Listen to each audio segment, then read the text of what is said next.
So guys, I hope you've seen what I was telling you in the beginning, that this is the only channel where you get informed, you get educated, you get inspired and empowered. For the new subscribers, I hope you've understood I was telling you to subscribe, because this is the only place you want to be coming back at Towie Mark Coaching to get to understand all things finances and any other matters that you'll get to discuss.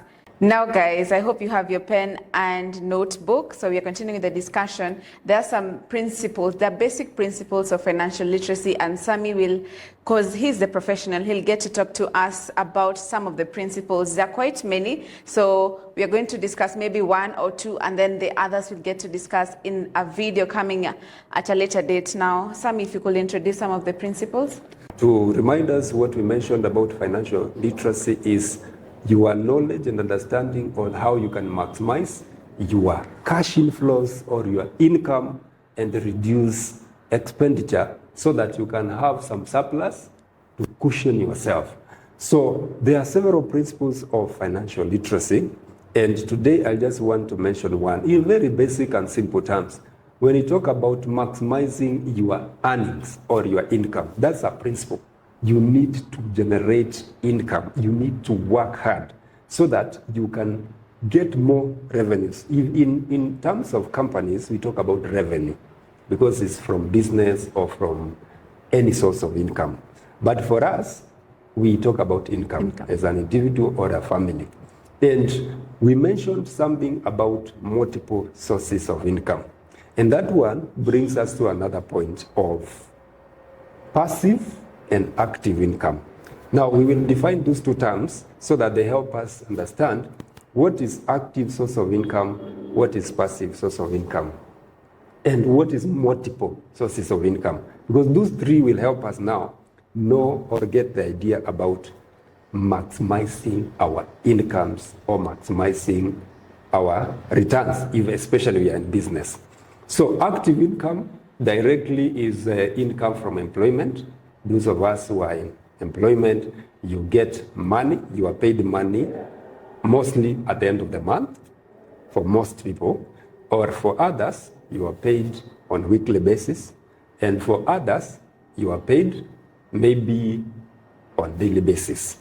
But something very important we need to remember is that our expenses are daily. Somebody said, even if you decide to sit in the house and do nothing, you will still spend. In the house, there is electricity. Maybe you are watching the television, or maybe you are cooking, or maybe you are doing something. Even if you stay in the house, you will still spend.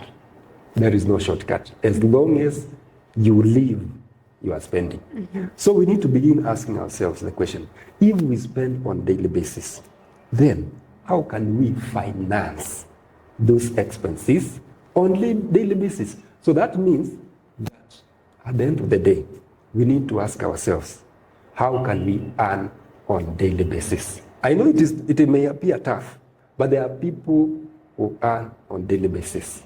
I'm sure you know examples of footballers who even their salary is calculated in terms of hours. Maybe per hour, they earn this amount of dollars. Mm-hmm. Because their income is so high that you can calculate it even in terms of hours. But there are many of us who are employed. If you calculated your pay per hour, you can get discouraged. Isn't it? Yeah. It is possible to get discouraged. So that is the aspect of active income. That is those of us who live from paycheck to paycheck. And that one brings us to another very important issue to discuss, what we call the rat race. Mm-hmm. I don't know whether you have heard about the rat race. Rat race is where you just cycle after cycle, waiting for that salary, paycheck after paycheck. That is a very dangerous cycle, and that's why it is called the rat race. The example given about the rat race is where the rat is put in something that is revolving, and some piece of meat is put ahead of it, and the rat is on the other side. So the rat is running to reach the meat, but the meat is still moving together with the rat. Yeah. That's why symbolically it's called the rat race. Rat race, okay. And it is almost the same case for many of us who are in employment. You are running after money that is on the other side, and it is moving. So by the end of the month, you got some little, you spent, you are looking for the next one. The next one, which is far away. So it is paycheck after paycheck. So that is a very dangerous situation to find yourself in, where you are just earning on a monthly basis. So that one brings us to the point of passive income. Before you continue, so active income only refers to those in employment. It does not touch on anyone in business. If you are in business actively, that is your active source of income. But if you are employed and you are doing something else, you are passive income. If you are in business, but you have several other sources of income, again, that becomes active and passive. You know, passive income is that activity that generates income for you, even when you are not actively working on it. That's where it is being called passive.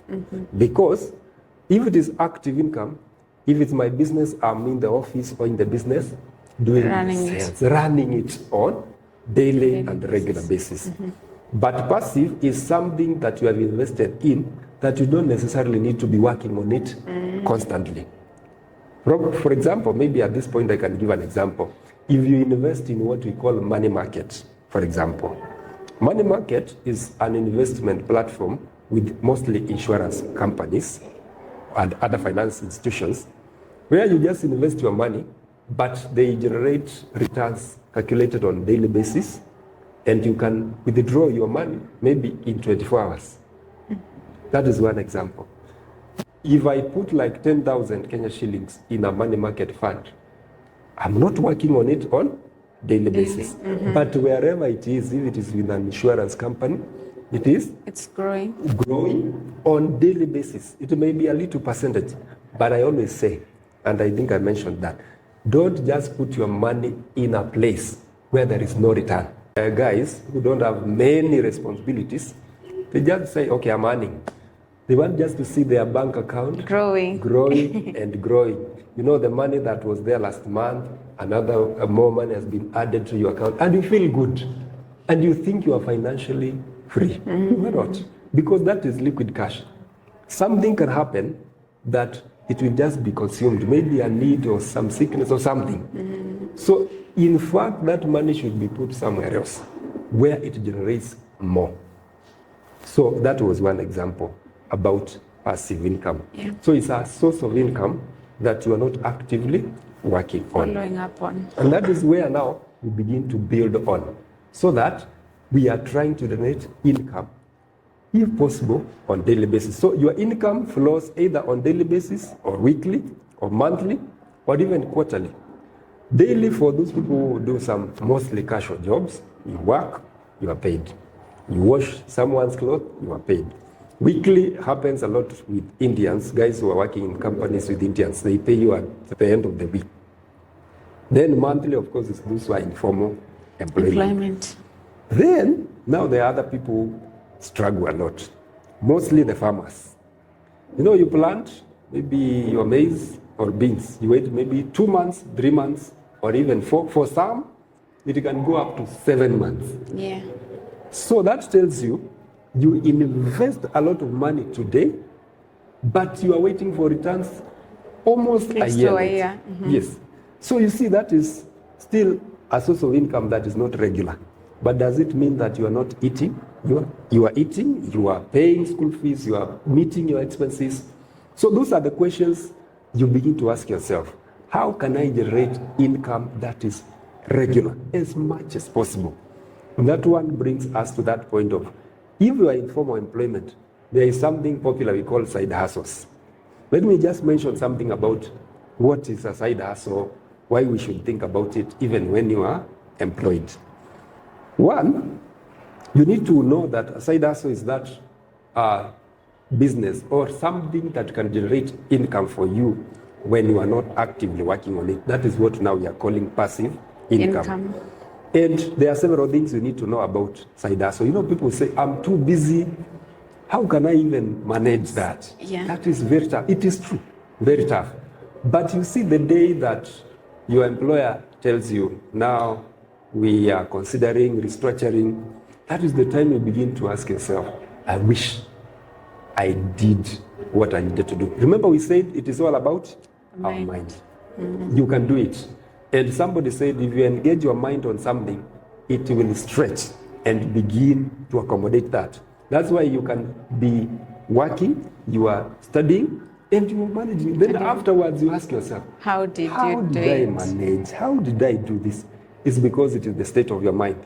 You said, I will do it, and I will make it. And somehow your mind accommodated and stretched and accommodated that. It is the same with a side hustle. Number one, of course, there are several things you need to know about a side hustle, or we all need to know about side hustle. It should be something in line with your interest. You are employed as an accountant, you are employed as an engineer, but you have an interest in farming, for example. It should be something that even when you think about it, you feel you enjoy. It should be something that you can enjoy doing. Because if you do something you don't like, it will die. So you have, number one, to know it should be something that is of interest to you. So whether you are an engineer, whether you are an accountant, whether you are a teacher, a lawyer, and especially employed, you need to think of that. But number two, it is something that should not demand a lot of your time. Because if you are employed, and here I think I'm addressing more of the guys who are in formal employment, because when it comes to business, people in business just need to think of now multiple sources of income, not necessarily a side hustle. It is just multiple sources of income. So for the guys in employment, the second thing you need to know about a side hustle is it should not demand too much of your time. For example, I can give an example. It should be something like if you work from Monday to Friday, it is something you can do over the weekend. So you begin to think of yourself. I know there are many friends and guys I know that weekend, Friday comes and they say, hooray, I will watch a series from Friday night till Sunday evening. I know a friend who told me, she shocked me. She told me that on Friday she can stay in the house from Friday night to Sunday night. So I'm not saying it's going to be easy if you are thinking of a side hustle, especially if you are employed, because it should not take much of your time, but it should be something in your free time. You are able to do. You are able to do it. You are able to do it. I can give an example. There are guys who are employed, they are doing gigs, they are DJs, for example. So over the weekend, Friday evening, there is a gig somewhere, go, you DJ, you earn some money, and maybe you enjoy that. Some of us who play instruments, maybe you are invited somewhere to go and play keyboard, guitar for pay. And you see, I usually say, maximize on earnings from your skills. This is very important. But before I come to that, because we'll be talking about skills, I need to mention the third thing about the side hustle should be something that you have laid systems in place that even if other people are running that business for you, there are systems and checks, because you could be thinking that you're doing a business, yet somebody is just stealing from you. Benefiting. So there should be systems. If it is a business, maybe I know of people who are employed, but they are selling clothes, for example. They have an exhibition somewhere. You need to have proper checks, controls, and systems, so that you are not just enriching somebody. You are working very hard, toiling in the office. They are doing your business, but they are enriching themselves. You've made the investment for them. You have made an investment for them, because maybe they are supposed to sell and keep records. They don't keep records because you have no checks, controls, and balances to know that these people can work for you. So those are some of the three issues about passive income for those who are employed that we need to think about. But now, if you are in business, you need to think of multiple sources of income. Before we go to multiple sources of income, the point that you've mentioned that you need to have checks and balances, I think that's a point you really need to elaborate on, because a lot of people in business who advise people in formal employment that you need to set up a side hustle usually say, but business haitaki if you're not there. That is true. It is true. So you might start a business and then you incur a loss, because most people are saying if you want to start a business, you have to be there so that you are able to manage every single thing. So maybe what checks and balances can people integrate in their side hustles? Very important question. Let me just use the example I used about somebody selling clothes. Maybe in Kenya we call it mutumba business, or even if you are buying new clothes from somewhere. The issue of keeping proper records is very important. There's something we call stock taking, basic accounting, basic record keeping. That one controls, because if somebody notices that you took maybe 20 belts with 100 pieces of clothes, but this person you have employed, they know that there is no time you will ever count. There's something called stock taking. So your employee knows that at no day you can surprise them with a stock take. Or you come and tell them, I want you to count the remaining clothes from that bale, the one that we opened the other day. You see, when you do that several times, this person will be careful, because they know that there were 100 pieces here. I've sold 50 pieces. We need to count and know that the remaining are this much. Yeah. So basic records are very, very critical. Your checks, you should organize yourself or have someone who can do surprise visits, especially the days that you expect there are more sales, because it is possible that that person takes advantage when they are doing a lot of sales. Yeah, to manipulate the figures. And manipulate the figures. Get feedback. Sometimes even you can send a friend to go and buy, but you know that you have sent them to know what business is being done when you are not there. So those are the checks, controls, systems that will help you. Some people have even put CCTV cameras in their business premises. So it all depends on the business you are doing. But I usually say also, if it is something that you are doing with your skill, there are these two types of businesses you can do: service industry or products. So things to do with your services mostly come from your skills. That one is very easy to manage. I gave an example of a DJ. If you are an accountant like me, but you like doing DJ services, that one is just you. The business is you, and that one is in your free time. But if you are employed and you are selling clothes, then that one changes the dynamics again about the records. So those are the checks you need to put in place, so that somebody is not taking advantage when you are not present in the business. Let me mention two more things about the side hustle before I talk about now the skills and products, because that is also one thing we need to know how we can maximize earnings from. So the side hustle also should be within your skills, the area of your skills, maybe something that you are good at. Doesn't necessarily need the job you do, but it is a skill that you have. That is very important. And the final thing is expertise. Maybe it is something you are an expert in. I just need to mention two more points about services and products. Because whether you are doing business, whether you are employed, whether it is a passive source of income or active, you need to think of services and products. But what types of services and products can you sell? You cannot just sell anything. Two very important things need to come out as you plan and strategize. Are you meeting needs of people? And are you solving problems? That brings to the point I mentioned about COVID-19. People became poor, businesses closed, others became rich, billionaires. Why?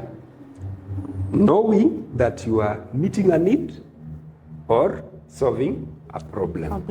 Okay. So whatever business you want to do, whatever way you want to earn, think of meeting a need of people or solving a problem that people are meeting. Even in the economy today, most financial advisors will get more opportunities if you are helping people well. So whatever business you're doing, it should be meeting a need and solving a problem. Okay. That is very important. Whether it is your skill you need to develop, whether it's a product you want to sell, think of such. you will grow in business. Okay. Yes. Guys, I hope you're learning. I hope you're still writing notes on your notebook.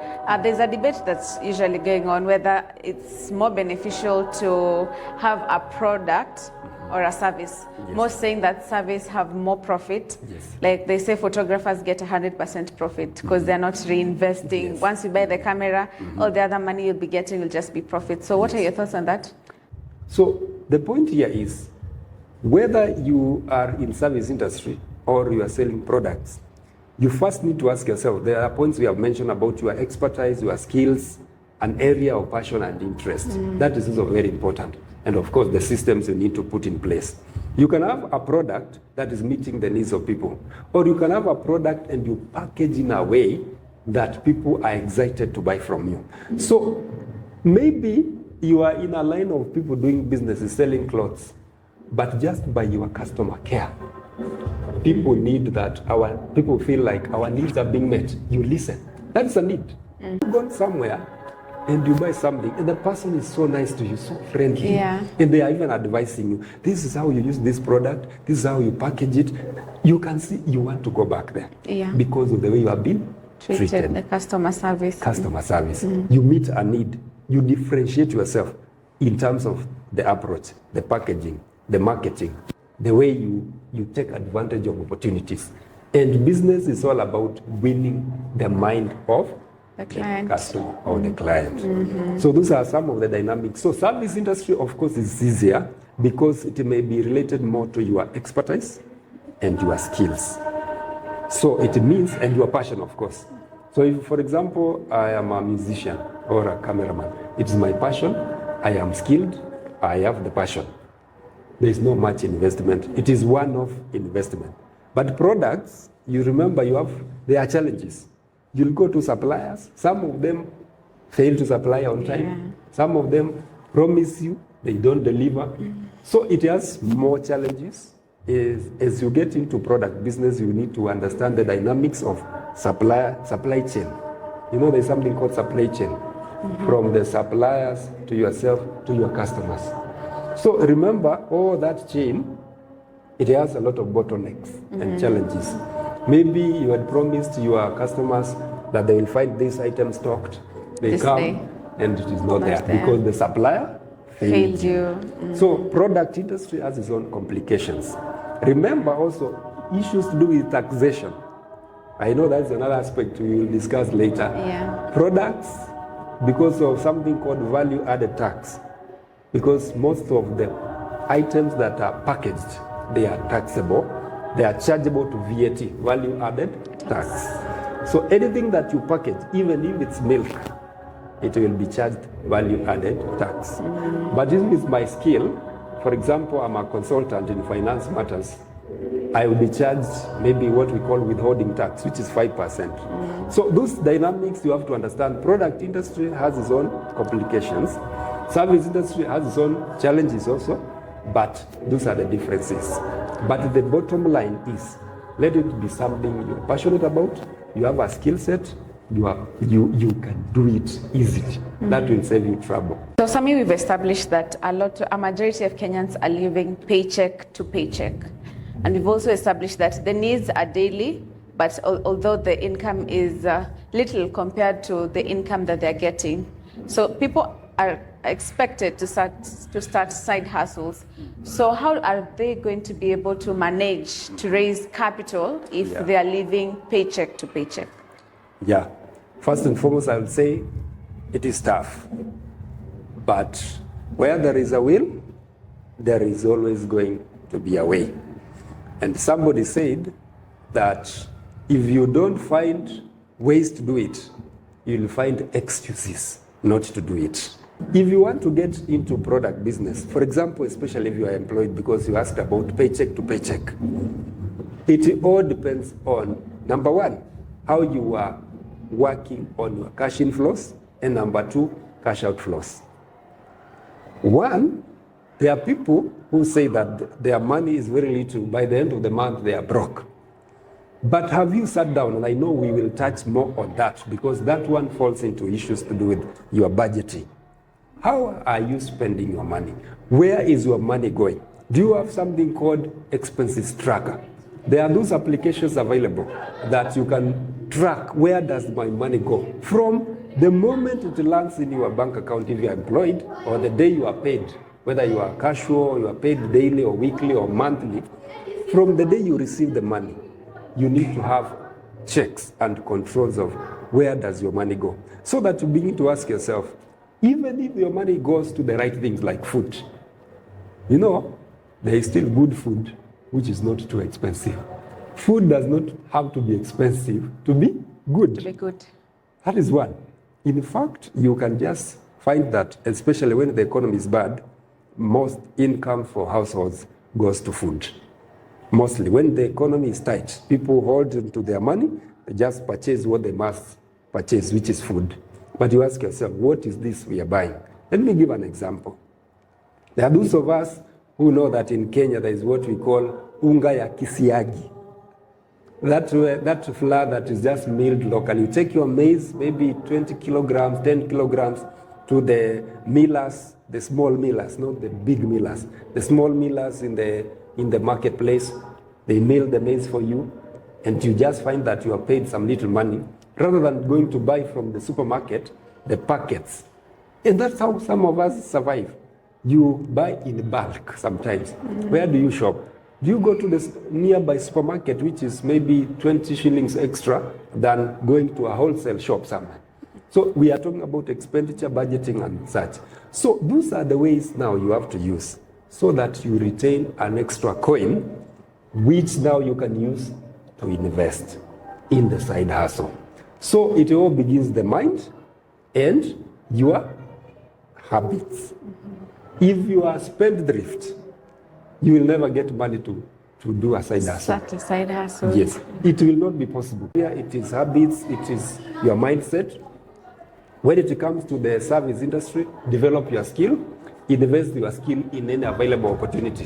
When it comes to products, you have to save some money, look at your expenditure, save some money, invest. A lot of people in business are saying that business is tough. Business is not doing as well as it did some years before because of the tough economic season that we are in.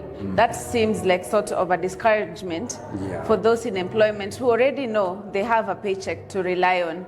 So what advice can you tell them in regards to how and when they should get into side hustle, bearing in mind that businesses are not doing so well? That one is no secret. And most businesses have already closed down. And most others may end up closing down. That is a reality. And it may not have a straight answer to deal with the issue. But it is something now we bring it to another level of business strategy, realignment, and readjustment. You begin to look at which industries still have retained demand. Because when the economy is bad, when the people don't have money, they tend to spend on certain areas. Anybody who is doing food, selling food, they are still in business, even when the economy is bad. You just need to become strategic. If you are in small, you know what we call small scale businesses, food industry, when the economy is bad, people tend to spend on food and food items, including snacks. There are people selling some roasted maize, and you realize that nowadays people are working a lot to work because they are avoiding, maybe they are trying to save bus fare. But they will realize they need fuel in their stomach. So you are selling some maize somewhere, some snacks on the road. It is for us who are going into business, going into side hustle, or losing business, you become strategic in your business so that you don't just say, okay, let me go and sell shoes. Probably you may sell one shoe or one pair of shoes per month or even 2 weeks. So you will not have cash flows. So you have to be strategic. Where are people spending more? And then you strategize your side hustle in that, bearing in mind that there are other things we said, that any business that will survive, it must solve problems, it must meet needs. Okay. So it is strategy. You have to strategize. Okay. Yeah. Thank you so much. Hope guys at home you've also learned something. I hope your notebooks are full of information and nuggets that you've gotten to learn from Sammy. If you haven't subscribed yet, please consider subscribing. It really supports our channel. We've not gotten to speak about all the principles of financial literacy, but I promise you in the next coming videos, we'll talk about all the principles of financial literacy so that all of us can attain financial freedom. This has been Towima Coaching by Sammy Munyoki. I'm your host, Grace Wangoi. Do have a lovely time and wait for the next video that will be coming in the next few days. Bye-bye.